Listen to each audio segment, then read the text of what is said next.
Jio political যে শিফটটা, eastern shift, আমরা যদি দেখি 1945 সালে দ্বিতীয় বিশ্বযুদ্ধ এটা থামার পরে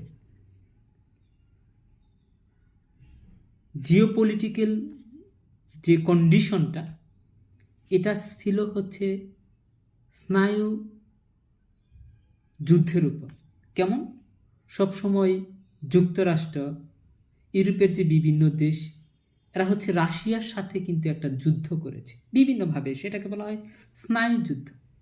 এবং এই স্নায়ু যুদ্ধে কিন্তু তারা সফল হয়েছে। এবং 1990 সালে কিন্তু রাশিয়াটা, 1991 সালে তো রাশিয়াটা হচ্ছে যে ভেঙে গেল, সোভিয়েত ইউনিয়নটা, এবং তারা সফল।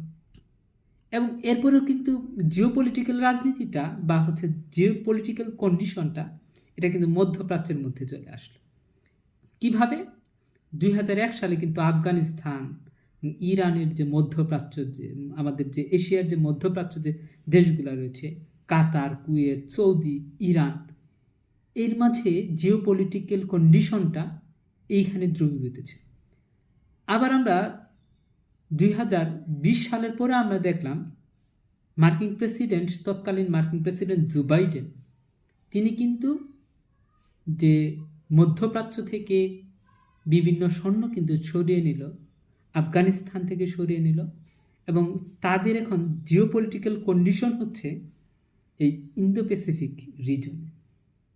এবং এই ইন্দো প্যাসিফিক রিজনে তারা এটা নিয়ে হচ্ছে এই ইন্দো প্যাসিফিক অঞ্চলের যে দেশগুলো রয়েছে এবং এই দেশগুলোর মধ্যে তারা বিভিন্ন ধরনের চুক্তি, বিভিন্ন ধরনের শুল্ক রিডিউস, এই কার্যক্রমগুলা করছে যাতে এখানে তাদের অবস্থাটা দৃঢ় হয় এবং শক্তিশালী হয়।